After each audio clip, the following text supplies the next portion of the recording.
네, 오늘 이제 나누실 하나님 말씀 함께 읽겠습니다. 마태복음 7장 13절에서 14절의 말씀입니다. 마태복음 7장 13절에서 14절 말씀입니다.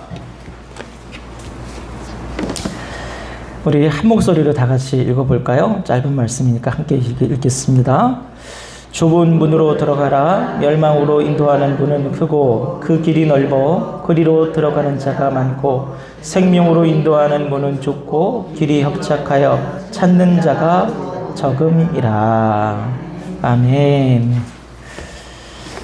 예, 우리가 지난주 말씀 여러분 기억하실까 몰라서 우리 한 주를 걸렀잖아요. 제가 휴가를 다녀오는 바람에. 그래서 가물가물하실 테니까 한번 복습을 하겠습니다. 우리가 천국 시민으로서 첫 번째 실천은 인간관계의 기초가 되는 우리가 태도로서 비판하지 말아라 말씀을 드렸어요. 이 비판은 단순히 뒤에서 험담하는 그런 비판이 아니고 뭐라고 했습니까? 재판, 심판관으로서 쟤는 천국, 쟤는 지옥, 뭐 이런 식의 정죄를 하는 것을 말하는 거예요. 그래서 우리에게는 그렇게 재판할 권리가 없다라는 것을 말씀을 드렸죠. 그리고 두 번째, 천국 시민의 두 번째 실천은 기도와 간구에 대한 말씀을 드렸어요. 성도로서, 천국 시민으로서 가장 필수적인 게 기도와 간구인데, 그러면 우리는 왜 기도해야 되는가 말씀드렸죠. 첫 번째는 결핍.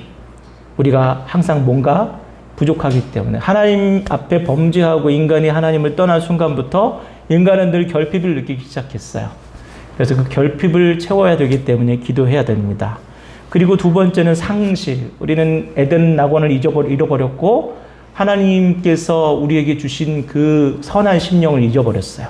생명을 잃어버렸어요. 잃어버린 것이 너무 많습니다. 잃어버린 것들을 회복하기 위해서. 또한 장애물들이 있어요. 인생을 걸어가면 항상 우리 앞길을 막고 있는 관문들이 있습니다. 여러 가지 장애물들이 있어요. 그것들을 넘기 위해서 우리는 하나님 앞에 간구할 필요가 있죠. 그렇다면 왜 이런 세 가지 결핍과 상실과 장애물이 있음에도 우리 그렇게 기도하기를 싫어할까요? 잘 안 할까요? 특별 새벽 기도회 때 기도하는 거 왜 그렇게 새벽 기도에 나와서 기도하시는 몇 안 되잖아요. 그렇게 기도하라 그래도 식사 기도 외에 하시지 않는 분들이 너무 많습니다. 예전에 제가 통계조사에서 봤는데 하루에 10분 이상 기도하는 기독교인의 퍼센테이지가 30%가 안 돼요. 전체. 놀랍지 않습니까? 식사 기도 빼놓고. 굉장히 이거 의미가 있는 거예요. 기도하지 않는 그리스도인이 전체 그리스도인 70%라. 얼마나 놀라워요. 그러면 왜 성도들이 기도를 안 할까? 그 세 가지에 빠져서 그렇다 말씀드렸어요. 하나는 불가지론. 하나님께서 계시는 건 알겠는데 내 삶에 개입하셔서 내가 요청한 대로 해주실지 안 해주실지 모르겠다. 그런 하나님께서 나와 관계가 있는지 없는지 모르겠다. 두 번째는 금욕주의. 하나님께 뭘 구해? 그냥 거룩하고 성결하고 절제하면서 살면 되지. 하나님 앞에 다 헌신하면서 살면 되지. 그래서 기도를 안 하는 분이 있어요. 또 하나는 운명론자 있어요. 하나님께서 내게 필요한 걸 다 알고 계실 텐데 뭐하러 기도하나? 때마다 일마다 챙겨주실 텐데. 그렇게 생각하는 생각들 때문에 잘 기도하지 않게 된다. 그런데 히브리서 11장 6절 보면 히브리서 기자는 그렇게 얘기해요. 우리 말씀 한번 볼까요? 다 같이 읽어보겠습니다. 시작. 믿음이 없이는 하나님을 기쁘시게 하지 못하나니 하나님께 나아가는 자는 반드시 그가 계신 것과 또한 그가 차기를 찾는 자들에게 상 주시는 이심을 믿어야 할지니라. 아멘. 여러분, 믿음이 뭐예요? 믿음은 하나님을 인식하는 거고 하나님이 계시다는 걸 인식하는 거고, 그리고 그 하나님께 내가 뭔가를 구하고 바랬을 때 그 하나님께서 우리에게 무언가를 주실 수 있다라는 것을 믿는 게 믿음이에요. 그리고 그 믿음 위에 하나님께서 상 주신다. 분명히 말씀하셨잖아요. 그러니까 성국 시민의 가장 기초적인 모습은 바로 그와 같이 하나님을 인식하고 그 하나님을 향해서 기도하고 간구하는 것이라는 거예요. 그걸 기뻐하신다는 거예요. 왜 이렇게 귀찮게 기도하고 그래? 왜 이렇게 딱 달라고 그래? 그러시는 분이 아니라 달라고 하고 귀찮게 하고 바라보는 것을 좋아하신다는 거예요. 그래서 예수님께서 그렇게 말씀하시죠. 우리가 어떻게 기도해야 되는가? 지속적으로 낙심하지 말고 간청함으로 줘 장난감 가게 아파가지고 주저앉아서 막 울면서 퍼즐로 앉아서 막 징징거리는 애처럼 기도하라는 거예요. 오죽 사람들이 기도를 안 하면 예수님께서 그런 식으로라도 기도하라고 하겠어요. 그죠? 그런데 그렇게 기도하면 들어주시겠다는 거예요. 악한 재판관이 과부가 막 성가시게 구는 게 짜증이 나서 들어주는데 선하신 하나님이 너희들을 그렇게 기도할 때 안 들어주겠느냐. 그렇게 기도해봐라. 그렇게 말씀하시는 거예요. 여러분 혹시 내가 기도 생활에 부족하다고 생각하시면 하나님께서 제발 내 바지가랑이를 좀 붙들어라 라고 말씀하신다는 것을 기억하시고 하나님의 옷자락을 바지가랑이를 붙들고 기도하시기 바랍니다. 예. 이 기도에는 두 가지 속성이 있다고 했어요. 하나는 지속성. 기도는 한 번 하고 마는 게 아니에요. 어떤 분은 3번 이상 하는 거는 하나님께 대한 믿음이 없는 거다. 불신이다. 라고 생각하시는데 장기적으로 우리가 가야 될, 예를 들어서 우리 가족이 예수를 안 믿어요.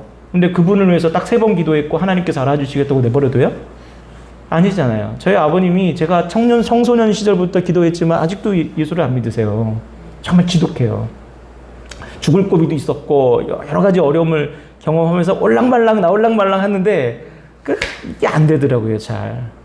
그러면 저는 중간에 하나님께서 이제는 알아서 하실 거야 라고 포기하고 가만히 있어야 됩니까? 아니잖아요. 이런 지속성의 기도가 필요하다는 거예요. 여러분 끝까지 기도하셔야 돼요. 간청하시고 바지가랑이 붙드셔야 돼요. 그리고 또 하나는 점층성이 있어요. 기도의 속성은 뭐냐면 이 구하라 찾으라 이 두드리라는 것은 기도의 단계를 얘기한다 말씀드렸어요. 구하는 단계가 있고 찾는 단계가 있고 막 꽝꽝꽝 두드리는 단계가 있다는 거예요. 구하는 단계는 뭐라고 했어요? 말씀을 묵상하면서 하나님께서 나에게 무엇을 말씀하시는가, 내가 뭘 구해야 될지를 깨닫게 되는 게 그게 이제 구하는 단계예요. 찾는 단계는 나한테 말씀을 주셨으면 그 말씀을 품고 계속해서 하나님께서 어떤 방향을 통해서 나에게 그 기도를 응답해 주실 것인가에 대해서 계속 탐문하고 찾는 거예요. 그리고 마지막, 하나님께서 이 방향으로 나에게 주시겠다는 확신이 들었으면 그때부터는 문을 열어 제끼는 기도를 해야 되는 거죠. 그렇게 기도의 3단계가 우리에게 필요하다. 제가 지난주에 말씀드린 거 다 요약했습니다. 여러분 기도하실 때 꼭 이와 같이 기도의 교훈을 기억하시면서 여러분 구하시고 찾으시고 문을 활짝 열어 제끼셔서 하나님께서 예비하신 은혜들을 경험하시는 여러분들 되기를 소원합니다. 아멘. 아멘. 자, 그러면 오늘 하나님 말씀을 여러분에게 이제 전해드릴 텐데, 오늘의 주제는요, 좁은 문, 좁은 길이에요. 예수님이 우리를 향해서 따라오라고 하시는 그 복음의 길은요, 좁은 문과 같고 좁은 길과 같다. 그렇게 말씀을 하시는 거예요. 어렵다는 거예요. 쉽게 말하면. 어려워요. 제가 아침 새벽에도 말씀드렸죠. 믿음은요, 어려워요. 누가 쉽다고 그랬어요? 믿기만 하면 된다고요? 믿음이란 말이 쉽지, 실제로 믿는 건 어려워요. 그렇지 않아요? 여러분, 다윗의 그 모습을 생각해 보세요. 뭘 이렇게 사울을 기름 부었다고 살려주고, 뭘 누구를 이렇게 도와주고, 지코가 석자인데, 뭐 이거 하나님이 하지 말랬다고 안 하고, 뭘 저거는 그랬다고 하고, 그냥 하나님 자기 편이라고 믿고 쭉 나가면 될 텐데, 쉽게 하면 될 텐데, 그 쉽게 안 해요. 왜 그래요? 믿음은요, 복잡해요. 쉽지 않아요. 어려워요. 항상 생각해야 돼요. 아무 생각하기 싫어. 뭐 믿음 이렇게 복잡해. 그냥 나는 그냥 믿을 거야. 되겠거니. 여러분, 그렇지 않아요. 믿음은 어렵습니다. 쉽지 않아요. 얼마나 어려우냐면, 우리 믿는 길에, 그래, 너희들 잘 믿어봐라. 니들 혼자 잘 믿어. 세상에 내버려두지 않는다는 거예요.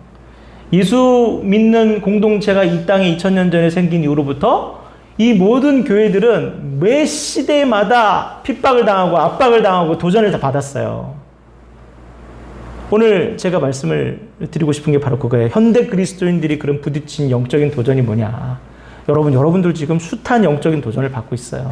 어떤 도전을 받고 있느냐. 첫 번째는 종교다원주의라는 도전을 받고 있어요. 종교다원주의가 뭐냐면 요즘 세상은 굉장히 가까워졌죠. 저기 아프리카에 있는 사람들과 저기 멀리 있는 남미에 있는 사람들과 우리는 실시간으로 통화를 할 수 있어요. 놀랍지 않습니까? 비행기를 타면 지구촌 어느 곳이든 하루면 다 가요. 못 갈 곳이 없어요. 전 세계의 모든 사람들이 가까이 밀착되어 있는 시대가 바로 요즘 시대예요. 그 영향이 뭔지 아세요, 여러분? 갈등이 그래서 많아요. 막 여러 사람들이 섞여 있잖아요. 인종차별도 있고, 문화차별도 있고, 여러 가지 차별들이 있어요. 같이 섞여 산다는 게 쉬운 일이 아니에요. 그러다 보니까 서로 타협해야 되고, 서로 공존하기 위해서 뭔가를 해야 되잖아요. 그리고 또 하나, 이 지구촌 이 세계화 시대가 되면서 어떤 게 생겨나요? 질병이 생겨났어요. 아주 국제적인 질병이. 코로나 보세요. 중국에서 발병했는데 그게 전 세계를 한 바퀴 돌고 수백만 명을 죽이고 나서야 멈췄어요. 놀랍지 않습니까? 그리고 또 하나, 우리 성도들이 이제 흔든 가장 큰 건데요. 종교 다원화. 여러분 예루살렘에 가보시면 그 예루살렘은 종교 백화점이 됐어요, 이제. 옛날 하나님의 거룩한 그 사원이 아니에요. 거기는 무슬림 사원이 있고, 카톨릭 사원이 있고, 그리고 개신교 교회들이 있고, 힌두 사원이 있어요. 짬뽕이에요. 거기서 누구 하나 우리가 진리다고 얘기하면 안 돼요. 그냥 거기는 종교 전시장이고, 종교 백화점이 돼버렸어요. 이 시대가 그래요. 그래서 이 시대에 개신교인들이 밖에 나가서 예수 천국 불신지옥 하면 욕먹잖아요. 왜 그래요? 다원화됐어요. 왜 니들만 오르냐? 왜 니들만 진리가 있다고 그러냐? 그래서 싸우면 좋겠냐? 그러면서 우리를 이제 계속해서 도전하죠. 그런데 우리는 어떻게 해요? 예수가 진리라는 건 우리는 진실이잖아요. 예수만이 진실이라는, 우리는 그것을 믿고 살잖아요. 그럼 어떻게 하겠어요, 여러분? 이 시대를 어떻게 살아갈 거예요? 또 두 번째 도전이 있어요. 현세적 기복주의 신앙. 이게 뭐냐면 우리 교회 안에 적들이 있는 거예요. 우리 한국 교회 안에는 아주 큰 대적이 있어요. 그게 뭐냐면 기독교 승류주의예요. 예수 믿으면 복 받고, 예수 믿으면 승리하고, 예수 믿으면 형통하고, 예수 믿으면 대학 가고, 1등하고, 머리가 되고 꼬리가 안 되고. 이 기독교 승리주의가 한국 교회를 그동안 막 성장시켰지만 지금은 한국 교회를 무너뜨리는 가장 큰 원흉이 되고 있어요. 도전이 커요. 그러면 예수 믿고 질병 있고 그래서 사고 당하고 그리고 1등 못하고 사업 실패하면 어떻게 된 거예요? 그거는 설명할 수가 없어졌어요.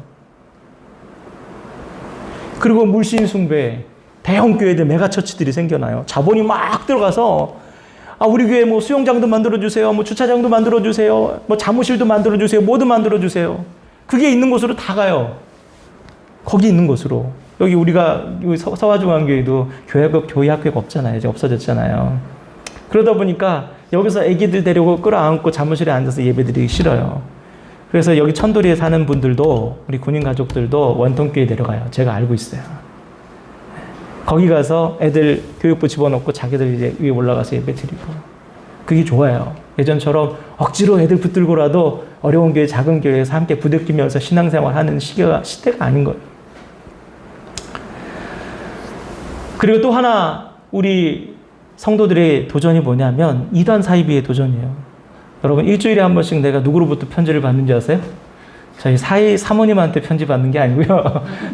제가 사랑하는 분들한테 편지를 받는 게 아니에요. 저한테 가장 많은 편지를 보내는 분은 신천지 분들이에요. 뭘 그렇게 나를 이렇게 좋아하는지 자꾸 얘기 좀 해보자 그러고 계속해서 저한테 데이트 신청을 해요.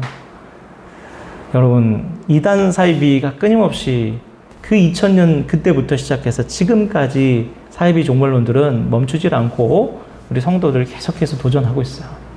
이런 현대 그리스도인들에게 부딪히는 영적 도전 속에서 어떻게 믿음이 쉽냐고요? 안 쉬워요. 결코 안 쉬워요. 그런 와중에 그렇다면 우리 성도들은 어떻게 믿음 생활을 해야 될 것인가? 또 복음의 진리를 어떻게 붙들고 살아가야 될 것인가? 예수님께서 말씀하고 계시는 게 바로 오늘 본문의 말씀이에요. 예수님 뭐라고 말씀하실까요? 자, 우리 요한복음 14장 6절 말씀 함께 볼게요. 함께 읽겠습니다. 시작. 예수께서 이르시되 내가 곧 길이요 진리요 생명이니 나로 말미암지 않고는 아버지께로 올 자가 없느니라.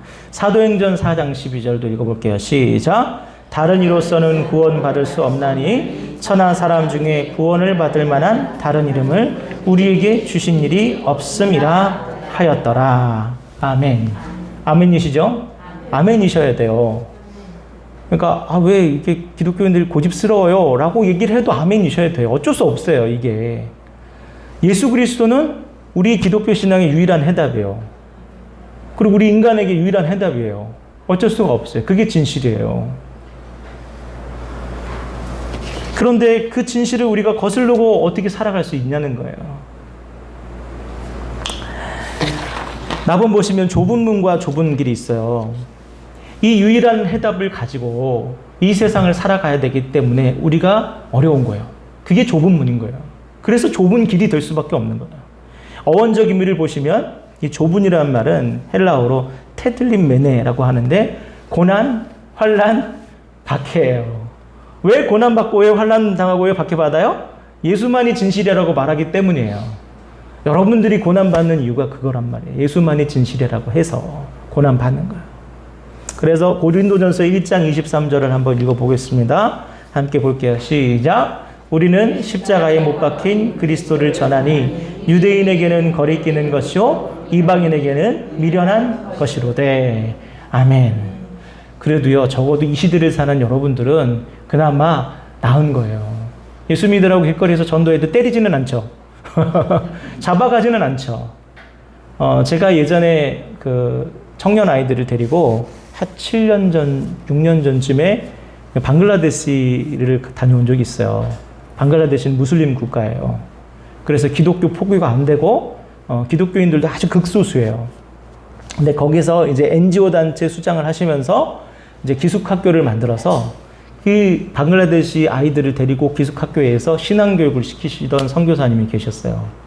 그 선교사님 초청으로 우리 팀이 거기 가서 이제 3일 거의 일주일 이상 열흘 가까이 이제 거기서 집회를 했어요. 근데 저한테 집회를 해달라고 3일을 하는 3일 동안 한 6번 집회를 했는데 한 번에 2시간씩. 굉장히 너무 힘들더라고요. 그런데 그거 아세요? 이렇게 집회를 하러 딱 서면 그 까만 올망졸망한 아이들이 이렇게 딱 앉아있는데 한 명도 좋은 애들이 없어요. 눈을 딱 뜨고 성경책을 가운데 딱 펴놓은 다음에 어디 말씀 찾아 그러면 파파파파 짜짜짜 막 대단하더라고요. 근데 우리 한국 청년들 어떤 줄 아세요? 저쪽 뒤에서 뭐 이러고 있어요. 왜 이 여기 아이들은 이렇게 막 눈을 막 시퍼렇게 뜨고 덤벼드는데 우리 아이들은 저렇게 뒤에서 자고 있을까? 뭔가를 베풀러 왔고 복음을 전하러 왔잖아요. 근데 너무 부끄러운 거예요, 사실. 근데 그 이유가 있어요. 왜 그럴까요? 환경이요. 절박함의 밀도가 달라요. 방글라데시는 교회가 없어요. 그래서 이 아이들이 이제 기숙학교를 졸업반들인 거예요, 걔네들이. 졸업하고 고향에 돌아가면 거기 교회가 있어요, 없어요? 없잖아요. 신앙생활을 혼자 해야 돼요. 목숨 걸고 해야 돼요. 무슬림들은 하나 딱 그 안에서, 가족 안에서 예수 믿는다, 다른 종교를 갖는다 하면 명예살인 아시죠? 수치로 여기고 그 아이를 죽여요. 아빠가 죽여요. 죽여도 범죄가 아니에요. 바로 그렇게 절박함의 밀도가 다르기 때문에 이 아이들은 잠을 잘 수 없고 우리 아이들은 잠을 잘 수 있는 거예요. 좁은 문이라는 건 바로 그 고난, 환난, 박해라. 그래서 예수님께서 이 말씀하실 때 십자가에 못 박힌 그리스도를 전하니 유대인에게는 거리끼는 것이요 이방인에게는 미련한 것이다. 유대인에게 왜 예수님의 십자가가 거리끼는 것일까요, 여러분? 유대인에게는 나무에 달려서 죽은 자는 저주받은 자라는 구약의 율법이 있어요. 예수님은 유대인들에게는 저주받은 자예요. 부정한 자예요. 결코 하나님의 아들이 될 수 없어요. 그래서 십자가를 전하는 것은 유대인들에게는 불길한 거예요. 이 어디서 이 불길한 걸 전하고 있어? 그렇게 하는 거예요. 그리고 이방인, 여기서 이방인은 헬라인을 얘기하는 거예요. 헬라인은 당시에 높은 신분을 가진 사람들이에요. 지금으로 말하면 미국인들이죠. 미국 시민권 가지고 어디든 여러분 행사할 수 있잖아요. 그 사람들에게는 예수님의 십자가는 무식한 얘기예요. 무식한 얘기. 미련한 것이. 아직도 그런 걸 믿어? 왜 그러냐면 헬라인들에게는 영적인 것만 참된 지식이라고 생각하는 게 있었어요. 물질이나 우리 육신 껍데기는 다 저급한 거예요. 그래서 오직 영적인 것만 추구하고 신과 합이라는 것이 가장 아름다운 거예요. 근데 십자가에서 죽어서 피를 흘려서 물질을 헌신해서 영적인 걸 얻는다고요? 말도 안 되는 거예요. 무식한 말이라는 거죠. 그래서 핍박을 많이 받아요. 여기도 저기도. 그래서 좁은 문이에요. 그 가운데서 예수 그리스도의 십자가를 전한다는 건 이것은 거의 불가능한 일이었죠. 그러니까 이 시대의 그리스도인들이 겪는 이 고난과 환난과 박해의 밀도하고는 완전히 다른 거예요. 그래서 여러분 구원과 천국은요 은혜로 주어져요. 여러분이 한 것 없이 아무것도 노력 안 해도 예수 믿고 우리가 무능하고 무력하고 죄인이라는 사실을 고백하고 인정하고 예수님 믿는다는 고백만 해도 얻어지는 게 구원의 은혜예요. 그렇지만 그 예수님과 앞으로 함께할 영광은 쉽게 얻어지지 않아요. 여러분 대학에 들어갔지만 졸업하는 건 다른 문제라는 거예요. 예수와 함께한 영광은요 고난으로 점철돼 있어요. 왜 이렇게 예수 믿었는데 예전보다 더 힘들지? 당연한 거예요. 왜? 예수 믿는 길은 고난으로 점철된 길입니다. 예수 믿으면 성공하고 형통한다? 과대, 과장, 허위 광고. 여러분 소비자 보호원에 신고하셔야 돼요. 말도 안 되는 얘기예요. 예수와 함께 고난, 환난, 박해를 받는 것이 영광이고 승리고 복이다. 이게 진리고 진실입니다. 여러분 이걸 기억하셔야 돼요. 우리 말씀을 볼게요. 이 13절 말씀을 함께 읽겠습니다. 13절 말씀 다 같이 읽게 시작. 좁은 문으로 들어가라. 열망으로 인도하는 문은 크고 그 길이 넓어 그리로 들어가는 자가 많고. 아멘. 여러분 멸망으로 인도하는 문이라고 되어 있어요. 이 멸망으로 인도하는 문의 특징이 있어요. 뭐죠? 넓어요. 이 넓은이라는 말을 헬라어로 하면 유리코로스라고 하는데 쉽게 말하면 편하다는 뜻이에요. 편해. 그리고 몸이 편하다는 뜻이에요. 물리적으로. 그러니까 멸망으로 인도하는 분들은 대부분 우리 몸은 편하게 되어 있는 거예요. 다른 사람들보다. 그리고 또 하나는 들어가는 자가 많아요, 적어요? 많아요. 몰려요, 사람이. 막 몰려요. 경쟁이 심해요. 1997년에 여러분 우리나라에 뭐가 일어났죠? 아주 힘들었는데 아시죠? IMF. 그때 제가 신학생이었고요. 학부생이었고 그리고 고등부 총무교사를 하고 있었어요. 그때 우리 부장 선생님이 사업을 하고 계셨는데 부도가 났어요. 부감 선생님도 사업을 하셨는데 마찬가지로 부도가 났어요. 그래서 분위기가 너무너무 안 좋았어요. 그 상황에 이제 신대원 그 입시를 준비를 이제 하고 막 하는데 그 신대원 입시 경쟁률이 여러분 얼마였는지 아세요? 7.3대 1, 7.5대 1. 굉장히 높죠. 요즘 제가 나온 장신대 그 입학 경쟁률이 1.2대 1이에요. 신대원. 놀랍지 않습니까? 요즘에는 그냥 시험 보면 들어갈 수 있어요. 근데 그때는 7점 몇 대 1이었단 말이에요. 왜 그랬을까요, 여러분? 거기에요, 서울 연고대생들이 취업난 때문에, 어려움 때문에 글로 다 몰린 거예요. 여러분, 여기가 좁은 문입니까? 그렇지 않아요. 사람이 많이 몰리는 곳은 좁은 문이 아니에요. 그 시기에, 그 어려운 시기에 목회가 유일한 길이라고 생각해서 가는 것이 아니라 그쪽으로 가면 좀 더 낫겠다라는 생각으로 몰려든 것이 그것이 좁은 문이냐는 거죠. 경쟁이 심하다는 것은 우리가 좁은 문을 얘기할 때 경쟁이 심해서 거기 들어가기가 힘들어서 좁은 문이라고 그러잖아요. 진짜 좁은 문은 아무도 안 가는 거예요. 가는 사람이 없는 게 1.2대 1 지금이 좁은 문이라고요. 지금이. 인기가 없어요. 그게 좁은 문이에요. 경쟁이 심한 것이 좁은 것이 아니라 아무도 가지 않으려는 것이 좁은 문이다. 그러니까 여러분의 신앙생활은 어때야겠습니까? 아무도 하지 않으려는 것을 하는 것이 진짜 신앙생활이에요. 누구나 다 하려고 하는. 제가 좀 이런 말씀 드리면 그렇지만, 찬양대, 어느 교회 가도 찬양대가 있잖아요. 근데 큰 교회 가면 찬양대가 항상 이렇게 번쩍번쩍 빛나요. 오케스트라도 있고 같이 있고. 근데 사람들이 이 연말 되면 봉사 헌신 신청서를 이렇게 줘요. 그래서 피아노 반주가 잔잔히 막 헌신에 대한 피아노 반주 막 나오면 우리 교육자들이 그 신청서를 들고 그 앞에다 막 돌아다니면서 하나씩 다 나눠줘요.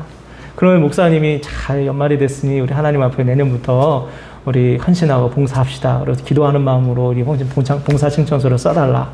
그러면 막 이제 써요. 그러면 이제 우리 교육자들이 막 돌아가면서 그걸 걷어와요. 걷어와서 이제 그 부목사들 그거 분류해가지고 가져오라고 하면 이렇게 분류해서 가져오면 다 뭐예요? 다 찬양대. 교사도 없고, 맨날 교사 모자라는데 교사도 없고, 주차 봉사 요원도 없고, 식당 봉사도 없고, 다 없어요. 뭐만 있어요? 찬양대만 있어요. 제가 말씀드리죠. 사람이 많이 모이면 뭐다? 좋은 문이 아니라.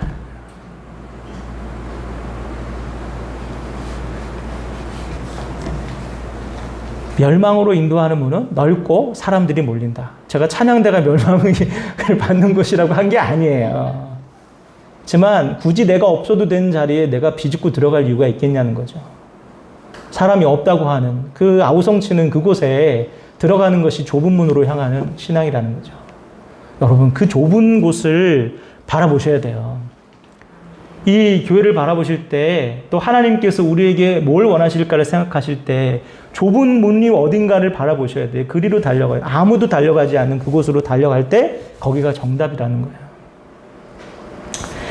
자, 그렇다면 이제 생명으로 인도하는 문을 한번 봐야죠. 생명으로 인도하는 문의 특징은 뭘까? 우리 말씀을 한번 보겠습니다. 14절 말씀 시작. 생명으로 인도하는 문은 좁고 길이 협착하여 찾는 자가 적음이라. 아멘. 자, 생명으로 인도하는 문의 특징이 뭐라고요? 좁고 협착하다. 협착. 이 협착이라는 말이요. 그 헬라어로 하면 들리보라고 하는데 이게 꽉 짜가지고 막 꽉 짜가지고 기름이 나올 때까지 이렇게 짜는, 압착하다는 뜻이 있어요. 짓누르고 짜내는 거. 숨막히게 막 압박하는 거. 그게 이제 이 들리보예요. 생명으로 인도하는 문은 그렇다는 거예요. 막 숨이 막힐 정도로 막 짜그라지는 거. 여러분, 이거 생각하시면 돼요. 제가 아까 사모님한테 물어봤는데, 그 참기름하고 들기름 만들려면 깨가 얼마나 필요하냐. 여러분, 참기름 한 병 나오면 깨가 어느 정도 필요해요? 한 이만큼 필요하나요? 한 말. 예. 그 많은 거를 기름을 짜려면 막 짜가지고 또 짜가지고 짜면 요만큼 나오는 거잖아요. 그죠? 바로 그게 이 협착이에요. 쥐어짜고 쪼그러뜨리는 거예요. 그게 바로 우리 성도의 삶이라는 거예요. 그게 좁은 문이라는 거예요. 그러니까 여러분, 얼마나 답답하고 얼마나 괴롭고 얼마나 힘들고 얼마나 어려운 게 믿음 생활이냐고요. 그러니까 예수님께서는 계속 지속적으로 이렇게 말씀하셨어요. 너희 신앙생활은 꽃길이 아니다. 쥐어짜는 그런 좁은 길이고 그렇게 압박당하는 그런 길이 바로 너희들의 신앙생활이다. 나를 따라오려면 그렇게 따라와야 된다. 그래서 제가 말씀드렸잖아요. 구원의 길은 입학은 쉬워도 졸업은 어렵다. 어찌어찌 겨우겨우 낙대생으로 졸업할 수도 있어요. 예수 믿는 사람이. 그렇지만 이탈하는 사람도 많아요. 신학생들이 그 신대원생들 졸업하는데 졸업생 중에 90%가 목회를 안 합니다. 10%만 목회해요, 요즘에. 왜 그런 줄 아세요? 어려운, 좁은 문이니까. 좁은 문이라는 걸 알았어요.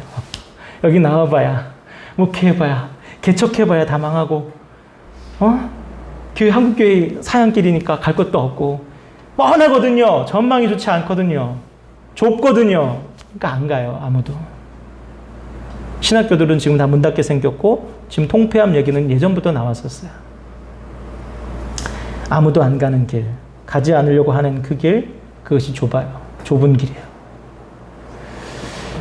그리고 제가 아는 그 신대원 동기들, 목사 안수까지 받은 분들이 이탈해서 지금 아예 교회를 다니지 않고 신앙생활을 접은 분들이 있어요.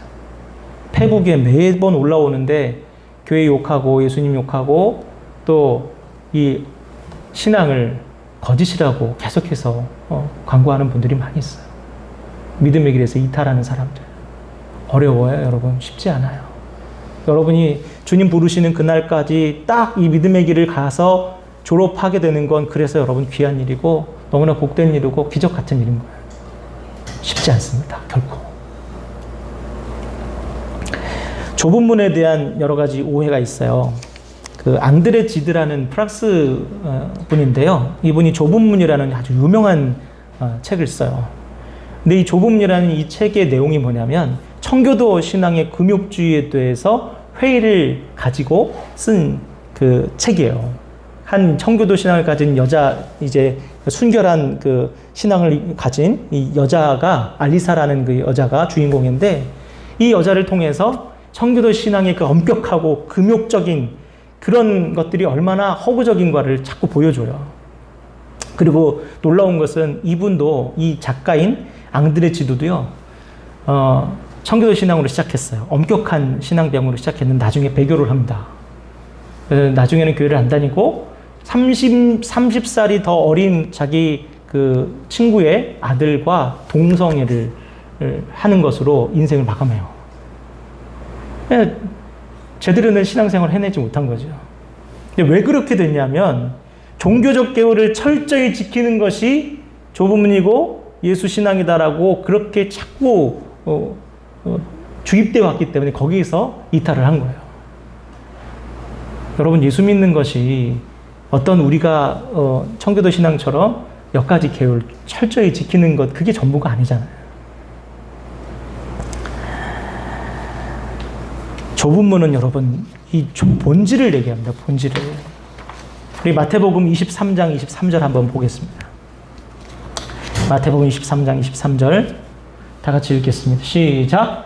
화 있을진저 외식하는 서기관들과 바리새인들이여, 너희가 박하와 회향과 근체의 11조는 들이되 율법에 더 중한 바 정의와 긍휼과 믿음은 버렸도다. 그러나 이것도 행하고 저것도 버리지 말아야 할지니라. 아멘. 여러분, 예전에 우리도 청교도 신앙을 영향을 받았어요. 우리 한국 교회도. 그래서 음주 흡연 못하게 하잖아요. 주일날 음식 못 사 먹게 했잖아요. 그리고 옷도 뭐 짧은 치마 그런 거 못 입고 항상 주일날 정갈하게 입잖아요. 청교도 교도들은 여러분 영화 보시면 기억나세요? 까만 모자, 까만 옷, 이렇게 장례식 옷 같은 거 입고, 그리고 절대로 자동차나 이런 거 타지 않습니다. 마차 타고 다니고요. 그러니까 문명이나 이런 것들을 다 버려버려요. 그리고 믿지 않는 사람들과 절대 결혼 안 하고, 그래서 사촌들과 결혼하는 것을 허용해요. 신앙생활을 유지하기 위해서. 그러니까 얼마나 답답합니까? 그런 걸 하면 좁은 문입니까? 그런 걸 하면 주님 따라가는 거예요, 제대로? 그게 아니라는 거예요. 예수님께서 그걸 말하고 있는 게 아니라는 거예요. 주일 성수를 예전에 그랬어요. 주일 빠지지 말아야 돼. 주일 안 빠지면 하나님께서 복 주셔. 아니요. 주일을 빠지지 않는 이유는 하나밖에 없어요. 왜냐면 우리가 하나님과 교제해야 되니까. 하나님을 만나야 되니까. 주님께서 예배 받으시기 합당하시니까. 그래서 우리가 예배를 드린 거예요. 여러분, 11조하고 헌금하면 복 받는다. 물론 11조하고 헌금해야죠. 그런데 복 받기 위해서 하는 게 아니잖아요. 하나님께서 우리 모든 소유의 주인이시기 때문에 그 신앙의 고백으로 드리는 거잖아요. 그 신앙 고백 없이 11조를 드리면 장사가 잘 되고 가게가 잘 되고 그런다는 것은 의미가 없는 거죠. 기도, 봉사, 헌신도 이미 받은 은혜에 대한 감사의 표현으로 하는 거지, 하나님께 무언가를 얻고 받기 위해서 하는 딜이 아니라는 거죠. 그게 좁은 문이 아니에요, 그런 것들은. 이거 지키면 된다는 건 좁은 문. 그러면 그거 지키면 다 되는 겁니까? 결혼 기념일을 챙기는 건 중요하죠. 그 부부끼리, 그죠? 그렇지만 더 중요한 건 뭐예요? 평소에 잘해야 되는 거잖아요. 평소에 사랑해야 되는 거잖아요. 근데 한 가지 제가 말씀드리고 싶은 건 결혼 기념일도 못 챙기는 사람이 평소에는 사랑할까? 그게 아니잖아요. 그러니까 예배를 주일 성수를 안 하는 분이 예배의 정신을 알까요? 그런 거죠. 예배 출석이 꼭 믿음의 바로미터는 아니지만 예배 출석도 안 하는데 하나님과 온전히 교제할 수 있겠느냐 그 말씀을 드리는 거예요. 그래서 예수님께서 뭐라고 해요? 서기관들과 바리새인들이여 너희가 박하와 회향과 근채와 11조는 드리되 율법에 더 중한 바 정의와 긍휼과 믿음은 버렸도다. 그러니까 쓸데없는 거 드리지 말아라 라고 했나요? 아니에요. 뭐라고 해요? 이것도 행하고 저것도 버리지 마라. 여러분 지금 신앙생활 여러분들께서 하고 있는 거 그거 내려놓으라는 소리가 아니에요. 하시되 그걸 왜 하는지에 대해서 끊임없이 고민하고 끊임없이 성찰하고 내가 그 본질에서 멀어지고 습관적으로 형식적으로 하고 있지 않은지를 끊임없이 살피라는 거예요. 이것도 하고 저것도 놓치지 말아라. 그래서 여러분 앞서 여러분 배우셨잖아요. 살인하지 말라고? 아니 그걸로 안 돼. 아예 미워하지 마. 욕도 하지 마. 아니 사랑해. 그렇게 말씀하시죠. 그러니까 주님 말씀은 하려면 제대로 하라는 거예요. 그러니까 좁은 문이라는 것은 몇 가지 계율 그거 정해놓고 그거를 반복적으로 강박적으로 지키라는 게 아니에요. 그거 쉬워요, 여러분. 만약에 하나님께서 너희 3,000배 하면 내가 구원해 주겠다 그러면 여기 절 안 하고 있을 사람이 누가 있어요? 헌금 1억만 내면 네 죽을 병 고쳐주겠다고 하면 헌금 1억 안 내는 사람이 누가 있겠냐고요. 빚을 내서라도 하지. 그게 아니라는 거예요. 믿음은 어렵습니다, 여러분. 믿음은 힘들어요. 그리고 꼭 그렇게까지 해야 되나? 라는 그게 바로 믿음의 길이에요. 이번에 하늘비전교회 선교팀이 오셔서 참 수고를 많이 하셨어요. 보는 내내 참 감사하고 미안하면서도 또 한편으로는 그런 생각이 들었어요. 뭐가 저 사람들에게 저렇게까지 하게끔 했을까? 무엇이 저 사람들로 하여금 이런 수고를 손이 바들바들 떨리더라고요. 마지막 날은 이 교회 설비하시는 분들이 손이 바들바들 떨려요. 에너지가 이제 하나도 남지 않아서. 왜 저 사람들은 저렇게까지 하나? 라는 그런 질문이 들었어요. 여러분, 왜 그렇게 하겠습니까?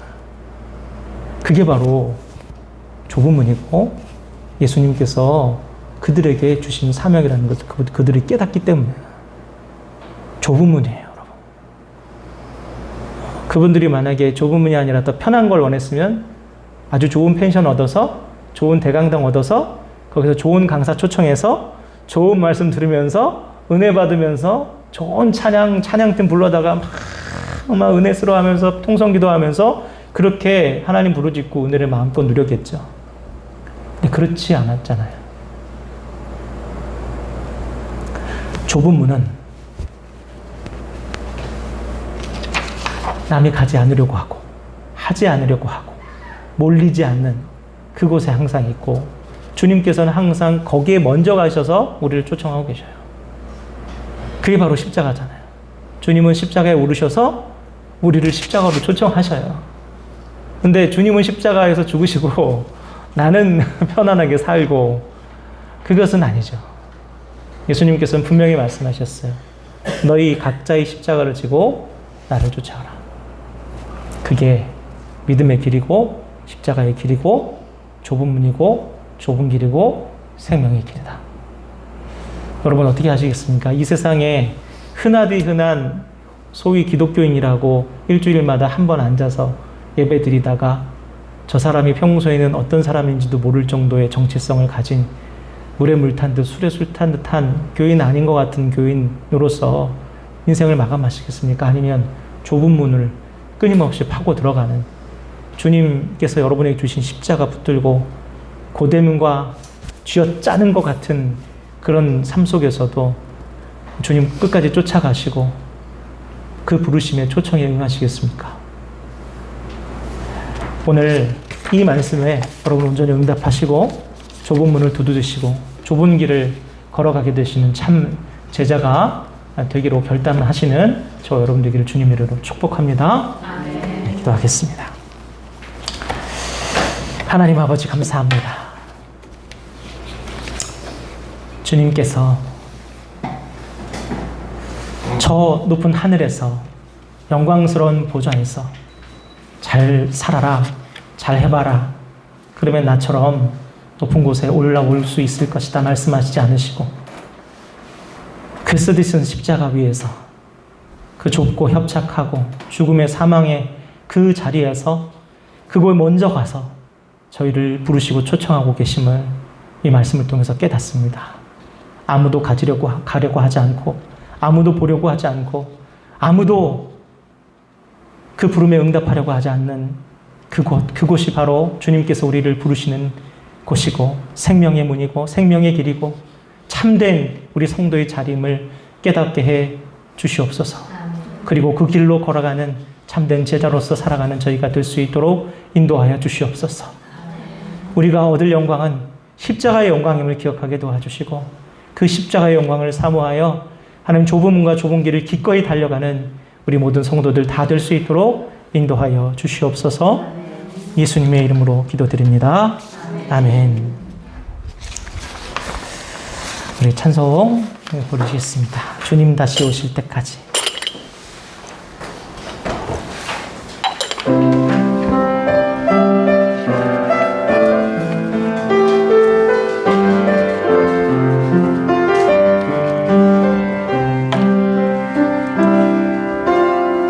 주님 다시 오실 때까지 나는 이 길을 가리라.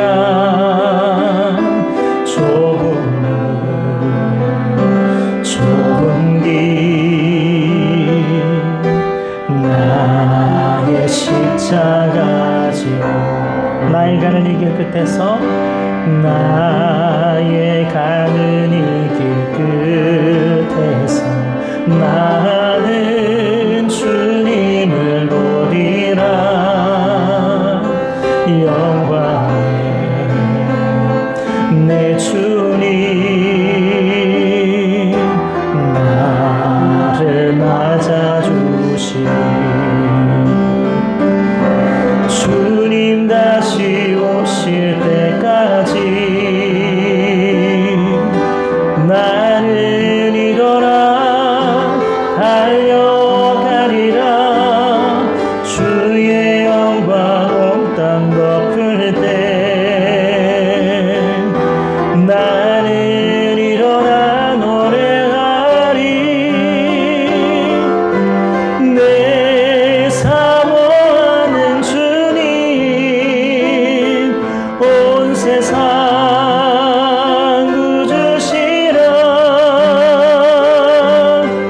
내 사모하는 주님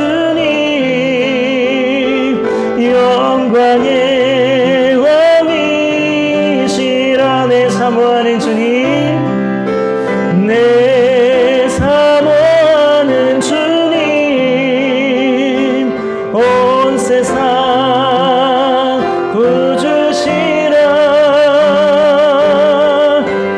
내 사모하는 주님 영광의